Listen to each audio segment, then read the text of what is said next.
نبی پاک علیہ السلام کے طریقے پر جو بندہ چلتا ہے نا، جو حضور کے طریقے پہ چلتا ہے، وہ اللہ کا محبوب بن جاتا ہے۔ جو شرط یہ ہے کہ وہ اخلاص کے ساتھ نبی پاک کے طریقے پہ چلے، دنیا کو دکھانے کے لیے پگڑیاں نہ باندھتا پھرے، وہ کہے کہ چونکہ میں پیر صاحب ہوں تو میں نے باندھنی ہیں، اس لیے یہ ماحول نہ بنائے، وہ بنائے اللہ کی رضا کے لیے۔ اللہ تبارک و تعالیٰ کی رضا کے لیے نبی پاک کی غلامی کرے، اللہ اسے اپنا محبوب بنا لیتا ہے۔ حضور کی کچھ سنتیں ہیں، کچھ چیزیں نبی پاک کو پیاری ہیں، کچھ تو آپ نے سنی ہوئی ہے، جیسے میٹھا کھانا سنت ہے، جیسے مسواک کرنا سنت ہے، جیسے مسکرانا سنت ہے۔ مسکرا رہے ہیں نا جی ماشاءاللہ، پریشان تو نہیں نا کسی بات میں؟ مسکرانا بھی حضور کی، شروع میں نمک کھانا، بعد میں نمک کھانا، درمیان میں میٹھا کھانا، یہ حضور کی سنت ہے۔ اور امامہ باندھنا نبی پاک کی، یہ چیزیں حضور کی پسند ہیں۔ نماز نبی پاک کو بڑی پسند ہے، فرمایا مجھے تمہاری دنیا کی چیزوں میں سے، دنیا کے کاموں میں سے جو کام بڑا پسند ہے وہ نماز پڑھنا ہے۔ خوشبو حضور کو بڑی پسند ہے، دودھ نبی پاک کو بڑا پسند ہے۔ یہ بھی ساری سنتیں ہیں۔ اسی طرح کی دو تین باتیں میں نے عرض کرنی ہے آپ کی خدمت میں۔ جس طرح نبی پاک علیہ الصلوۃ والسلام کو خوشبو پسند ہے، تکیہ پسند ہے، مسواک پسند ہے، اسی طرح تھوڑے مال پر قناعت کرنا یہ بھی میرے نبی کو بڑا ہی پسند ہے۔ تھوڑے پیسوں پہ راضی ہو جانا یہ نبی پاک کو، سادے مکان میں رہنا یہ حضور کو بڑا پسند ہے، سادی روٹی کھانا یہ میرے نبی پاک کو بڑا، یہ بھی حضور کی پسند ہے۔ تھوڑے رزق پہ راضی ہونا اور اس طرح راضی ہونا کہ لمبے سجدے ادا کرنا یہ میرے نبی پاک کی پسند ہے۔ حضور نے صرف غریبوں سے پیار نہیں کیا، ہمیں یہ سنایا جاتا ہے اور ہم ہمیشہ یہی سنتے ہیں کہ حضور نے غریب سے بڑی محبت کی۔ نبی پاک نے صرف غریب سے پیار نہیں کیا، دراصل حضور نے غریبی سے پیار کیا ہے۔ کوئی نہیں سمجھ آئی آپ کو؟ حضور نے صرف غریبوں سے پیار نہیں کیا، نبی پاک نے، اس کا معنی یہ ہے کہ حضور نے غریب رہنا پسند فرمایا ہے۔ غریبوں کی طرح رہنا نبی پاک نے، سادہ مکان، ایک وقت کا کھانا اور سادی غذا، جس طرح غریب نہیں رہتے پرانے گھروں میں، کچے مکانوں میں، ٹوٹی چٹائیاں، ایک دو پیالے گھر میں، لمبے چوڑے برتن کوئی نہیں، یہ نبی پاک کی پسند ہے، یہ رسول پاک کی پسند ہے۔ اس کو محبوب جانا ہے نبی پاک صلی اللہ علیہ وسلم، حضور نے اس کو پسند کیا۔ آتم تائی کی بیٹی قیدی ہو کے آئی، جب اس کے قبیلے پر، اس کے علاقے پر مسلمانوں نے حملہ کیا تو حاتم تائی کا جو بیٹا تھا عدی بن حاتم، وہ اپنی بہن سے کہنے لگا ہمیں پتہ ہے ہم مسلمانوں کا مقابلہ نہیں کر سکتے تو بھاگ جانے میں بہتری ہے، چلو بھاگ چلتے ہیں۔ تو بہن کہنے لگی بھائی تو نے بھاگنا ہے تو بھاگ جا، میں سردار کی بیٹی ہوں، میں قوم کے ساتھ جیوں گی، قوم کے ساتھ مروں گی، تو نے بھاگنا ہے تو بھاگ جا۔ عدی بھاگ گئے ڈر کے۔ یہ خاتون جو تھی ان کو گرفتار کر لیا مسلمان عورتوں نے، تو کہ یہ تلوار لے کے آئی تھی لڑنے کے لیے۔ ابن اسحاق ابن حشام دونوں کتابوں میں روایت موجود ہے۔ یہ خاتون کہتی ہے کہ میں نے بڑے تگڑے سوال تیار کیے، کیونکہ معاذ اللہ ثم معاذ اللہ میرا خیال تھا وہ نبی نہیں، وہ بادشاہ ہیں، وہ ایک اسٹیٹ کے سربراہ ہیں، وہ حکمران ہیں، میں معاذ اللہ نبی نہیں۔ میں نے بڑے تگڑے سوال تیار کیے اور میں اپنے آپ سے کہہ رہی تھی میں ایسی ایسی باتیں کروں گی مسلمانوں کے نبی سے کہ انہیں جواب نہیں آئے گا، معاذ اللہ ثم معاذ، نقل کفر، کفر نہ باشد۔ کہتی ہے میں حضور کے سامنے لائی گئی گرفتار کر کے، اور جب مجھے حضور کے سامنے کھڑا کیا گیا نا تو میرا سر ننگا تھا۔ توجہ ہے میری بات پر؟ میرا سر ننگا تھا تو میرے ذہن میں بڑے سوال تھے، میری گردن اکڑی ہوئی تھی۔ حضور نے میرا ننگا سر دیکھا تو محبوب ممبر سے اٹھے، اپنے کندھوں سے مدثر والی چادر اتاری اور حضور علیہ السلام نے حاتم تائی کی بیٹی کے سر پہ دے دی۔ بی بی کہتی ہے جب حضور کی چادر آئی تو میری اکڑی ہوئی گردن خود بخود جھک گئی نیچے کی طرف، خود بخود جھک گئی۔ سوال ابھی بھی میرے ذہن میں موجود تھے۔ اتنے میں ایک صحابی حضور کی بارگاہ میں آئے اور عرض کرنے لگے یا رسول اللہ صلی اللہ علیہ وسلم یہ کافر کی بیٹی ہے، مشرک نجس ہوتا ہے، تو میں اپنی چادر نہ دے دوں، آپ اپنی لے لے، کافر کی بیٹی ہے۔ تو محبوب نے اس کی طرف جلال کی نظروں سے دیکھا، فرمایا خاموش ہو جا، بیٹیاں برابر ہوتی ہیں، تیاں سانجیاں ہوندیاں نے، بیٹیاں بولیے جی پکی بات ہے۔ بزرگ چپ کر جائیں، نوجوان بولے بیٹیاں، اللہ آپ کو خوش رکھے، تیاں سارے دیاں، ہاں ہاں، اگر تو کسی کے گھر گندی نظر ڈالے گا تو تیرا گھر بچ نہیں سکتا، پکی بات ہے۔ یہ نقد و نقد سودا ہے، جس نے اپنا گھر پاک رکھنا ہے وہ دوسروں کے گھروں کا محافظ بنے، پکی بات۔ بیٹیاں خبردار خبردار، کسی کی بچی کی عزت سے کھیلنے کی کوشش نہ کرنا، ورنہ اللہ تبارک و تعالیٰ بڑی سخت سزا دے گا، بچو۔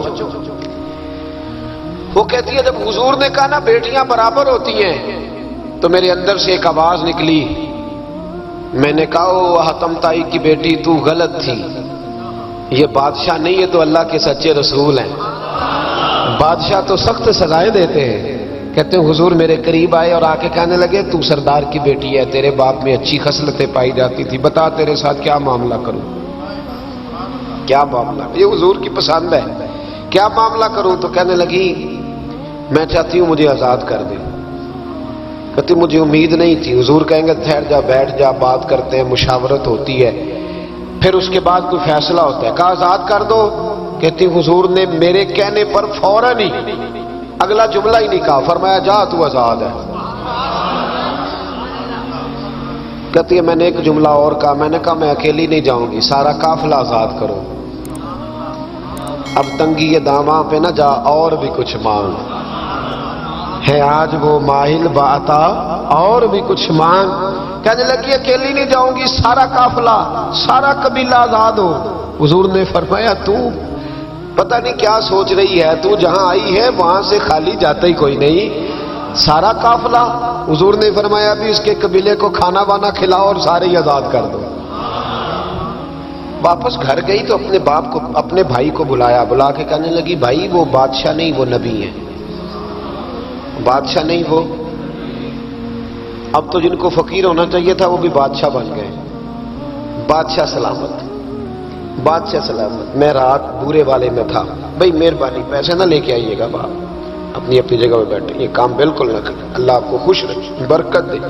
میں اس کو حرام نہیں کہتا، پر یہ سٹائل نذرانے کا درست نہیں، اس سے بچا کریں، ورنہ پھر وہی بندہ چنگا لگنا جنہیں پیسے لے کے آنا ہے، دوجیاں دا دل کرنا ہے ٹوری جانتے چنگے نے، اس لیے اس چکر سے باہر نکل ہے تاکہ قوم سمجھدار ہو جائے، بالکل یہ کام نہیں کریں، سنیں اور یاد رکھیں۔ میں تھا وہاں دور تو دو تین بچے نا یوں ہاتھ باندھ کے کھڑے ہو گئے۔ اب حضور نے فرمایا کہ اس طرح کا معاملہ نہ کرو جیسے مجوسی اپنے بادشاہوں کے ساتھ کرتے تھے۔ میں کہ پتر بیٹھ جو، کہندے نہیں ساڈی ڈیوٹی ہے۔ میں کہ کیس لائیے، میں بادشاہ سلامت ہوں، تو بیٹھ جو کرسی تیرا آمدار، کیا چکر چل گیا ہے، ہاتھ باندھ کے کھڑے ہونا، کونوں میں کھڑے، کیا اس کا مطلب؟ ادب آداب ہیں، کرنے چاہیے، لیکن کیا لوگوں کو سزا ملی ہوئی ہے کہ وہ بیچارہ جو غریب آدمی ادب آداب صرف اس کی ذمہ داری ہے؟ ماڑا آیا تو پیر صاحب نے ادب پہ لگا دیا اور تگڑا آیا تو خود ادب کرنا شروع کر دیا۔ یہ کس قسم کا تماشا ہے؟ یہ کوئی طریقہ نہیں۔ ادب آداب ہونے چاہیے، لیکن غریبوں کو سزا، انہیں سزا نہ دو اگر بیچارے آ گئے ہیں تمہارے آستانہ عالیہ۔ بہرحال آمدام برسر مطلب کہنے لگی میں دیکھ کے آئی ہوں، جو بادشاہ نہیں نبی ہے۔ تو ادھی کہنے لگا میں عورتوں کی باتوں پہ یقین نہیں کرتا، میں خود جا کے دیکھوں گا۔ میں نے کہا غریبی میرے نبی کی پسند ہے، حضور نے اللہ سے غریبی مانگ کے لی ہے، کہا یا اللہ مجھے زیادہ پیسے نہ دینا، ایک وقت کی روٹی دینا۔ اور حضور فرماتے رب نے اختیار دیا ہے، اگر میں چاہوں تو خود پہاڑ سونے کا بن جائے اور میرے ساتھ چلا کرے، پر میں نے اللہ سے زیادہ دولت مانگی۔ او بھائی دولت بڑی پیاری ہوتی تو سب سے زیادہ میرے نبی کی تجوریوں میں ہوتی۔ حضور نے دولت بانٹی ضرور ہے، لیکن حضور نے اس سے پیار کہ یاد رکھے، ہم تو پاگل ہو گئے پیسوں کے پیچھے بھاگ بھاگ، جو سڑک پہ ادھر جا رہا ہے وہ پیسے دینے جا رہا ہے، جو ادھر جا رہا ہے وہ لینے جا رہا ہے، پیسے کا ہی چکر ہے سارا، پیسے کا ہی چکر ہے، پیسے۔ ایک صاحب نے فون کیا، کہنے لگے کو ٹائم دے دیں، تو میں نے کہا بس یار وقت تھوڑے دے دیں، کہتے تو خوش کر دیں گے۔ میں کہ مثلا تو کی کرے گا؟ کہتے جنہیں پیسے کہو گے لب جائیں گے۔ تو میں نے کہا یار ہر ایک کو بکاؤ مال نہ سمجھا کر، ہمارا بہت زیادہ ریٹ ہے، تو دے ہی نہیں سکتا۔ کہنے لگے کون دے سکتا ہے؟ میں نے کہا دنیا میں کوئی بھی نہیں دے سکتا، ہمارا ریٹ ذرا زیادہ ہے۔ ہم نے اگر ریٹ مانگنا ہوا تو قیامت کے دن غوث اعظم جیلانی سے جا کے مانگیں گے، یا ان سے مانگیں گے جن کے نام کی دہائی دیتے رہے ہیں، تعریف مصطفیٰ کی کرے اور نتیجہ ہم دنیا داروں سے مانگیں، انہی سے لیں گے نتیجہ جن کے قصیدے ساری زندگی گائے ہیں۔ ہاں تو اس لیے چکر سے باہر عام دام برسرے مطلب ادی کہتے ہیں کہ میں خود جاؤں گا پھر جا کے دیکھوں گا۔ ادی مدینے آئے دیکھنے، اور جب بندہ کسی کو دیکھنے آتا ہے تو تنقیدی نظر سے آتا ہے۔ کہتے ہیں میں مسجد نبی میں پہنچا تو کچی زمین پر غلاموں کے ساتھ، ادھر دیکھو یہ بھی تو حضور کی سنت ہے نا جی۔ حضرت ابو ہریرہ صحیح سند کی حدیث بخاری میں ہے، فرماتے ہیں حضور کے ساتھ ایک سفر میں تھا، نبی پاک علیہ السلام نے فرمایا کھانا نہ پکا لے، حضور پکا لے، فرمایا تو گوشت لے آ، تو اس طرح کر، مسالہ جات تیار کر لے، تو فلاں چیز کر لے۔ آخر میں حضور فرمانے لگے میں لکڑیاں کٹھی کر کے لاتا ہوں جی۔ اللہ کرے پیرانو حدیث زبانی یاد ہو جائے، آمین تے آکھیا جی۔ میں لکڑیاں کٹھی کر کے لاتا ہوں، لکڑیاں۔ عرض کی یا رسول اللہ ہم کر دیں گے، تو محبوب نے فرمایا سارے کٹھے نہیں جا رہے، کوئی عرض نہیں میں بھی لے آؤں گا۔ تو فرماتے حضور اٹھے لکڑیاں کٹھی کر کے لائے۔ جب مسجد نبی شریف بن رہی تھی تو جناب ابو ہریرہ فرماتے ہیں میں 3 اینٹیں اٹھا کے لا رہا تھا، اللہ کے رسول 7 اینٹیں اٹھا کے لا رہے ہیں، 7 اینٹیں۔ چودھری صاحب آپ روز آ کے کہہ دیتے قاری صاحب مسجد کی صفائی نہیں ہوئی، تو نہیں کر سکتا مسجد کی صفائی؟ کیا سمجھتا ہے تو اپنے آپ؟ صدر بننے کا کیا مطلب ہوتا ہے کہ بندہ روب ڈالنے لگے؟ دنیا میں جو سب سے زیادہ عزت والا اور بڑا ہوتا ہے وہ وہی ہوتا ہے جو اللہ کے گھر میں جھاڑو دیا کرتا ہے۔ کیا لوگوں نے معیار بنا لیا ہے؟ یہ معیار ہے، جو قوم کا بڑا ہوتا ہے وہ قوم کا خادم ہوتا ہے۔ ادی کہتے ہیں میں مدینے آیا تو میں نے نبی پاک علیہ السلام کو غلاموں کے ساتھ کچی زمین پہ بیٹھے دیکھا، اور غلام بھی کون؟ ایک طرف حضرت بلال حبشی بیٹھے اور دوسری جانب حضرت عمار بن یاسر بیٹھے۔ کہتے ہیں حضور بیچ بیٹھے، کھانا کھایا جا رہا ہے، اور حیران میں اس وقت ہوا جب اسی پلیٹ سے نبی پاک بھی کھا رہے ہیں اور بلال حبشی بھی کھا رہے ہیں ساتھ بیٹھ کے حضور نے۔ ادی کہتے ہیں میرے دل پہ چوٹ لگی، میں نے کہا نہیں یار یہ بادشاہ نہیں، یہ بادشاہ جو اس طرح غریبوں کے بیچ بیٹھ کے روٹی کھائے۔ ہمارے تو بادشاہ غریبوں کے حق میں تقریر کرتے ہیں نا، ویسے ان سے پوچھو کہ اس گاؤں سے ڈنگے کا کرایہ کتنا ہے، اور پھر ڈنگے سے لالے موسے کا کتنا ہے، ان کو کوئی پتہ نہیں۔ ان چودھریوں کو بچوں میں کھڑے کر کے پوچھو کبھی چنے کی دال کا بھاؤ کیا ہے، کدی آندھی ہوئے تو پتا ہوئے نا، ان کو کیا پتا؟ ان کے گھر میں تو آ جاتی، اللہ جانے کہاں سے آتی ہے، ہم بدگمانی نہیں کرتے۔ لیکن حضور ایک پلیٹ میں کھانا کھا رہے۔ ادی کہتا میں سمجھ گیا یہ بادشاہ نہیں۔ پھر میرے دل میں شیطان نے وسوسہ ڈالا، میں نے کہا مسجد کچی ہو سکتا ہے مکان بڑا پکا ہو، بنگلہ بڑا عالی شان ہو۔ حضور کی عادت مبارکہ تھی جب کوئی مہمان آتا تھا تو یا مسجد میں اصحاب صفہ کے ساتھ رکھتے تھے یا کسی صحابی کو دے دیتے تھے، وہ اپنے گھر لے جاتے تھے۔ ادی کہتے ہیں میں نے جب سلام کلام کیا نا، دل میں خیال تھا کہ گھر بڑا عالی شان ہوگا، تو محبوب فرمانے لگے میرے دل میں خیال ہے، دیکھیے میرے نبی کو اللہ نے کتنا علم غیب عطا فرمایا ہے۔ کہتے ہیں میرے دل میں خیال ہے، مصطفیٰ کریم فرمانے لگے یار تو یہاں نہ بیٹھ، چل میں تجھے گھر لے چلتا ہوں۔ خیال آیا مسلمان نیک و بد پہچان جاتے ہیں، اور محمد آدمی کے دل کی باتیں جان جاتے ہیں صلی اللہ۔ میں بریلی شریف میں تھا تو اعلیٰ حضرت کے بھائی مولانا حسن رضا خان صاحب رحمۃ اللہ علیہ، ان کے پوتے تھے شیخ الحدیث مولانا تحسین رضا خان صاحب، بڑے اچھے شاعر تھے اور نعت کی صنف سے بڑے آگاہ تھے، بڑا عمدہ مطلع کہتے تھے، مزہ آ جاتا تھا۔ تھوڑی سی مجھے بھی دلچسپی رہی شاعری سے تو میں بڑا خوش ہوتا تھا۔ ایک دن میں نے ان سے کہا کہ حضرت جی کو تازہ قطع کہیں، تازہ ہونا چاہیے۔ فرمانے لگے چلو 10 منٹ کا ٹائم دو، بھی کہہ دیتے۔ تازہ قطع کہا، کہنے لگے علم غیب رسول کے منکر اس حقیقت کو بھول جاتے ہیں، غیب مانا کہ راز ہے لیکن راز اپنوں سے کب چھپاتے ہیں۔ غیب مانا کہ راز ہے لیکن راز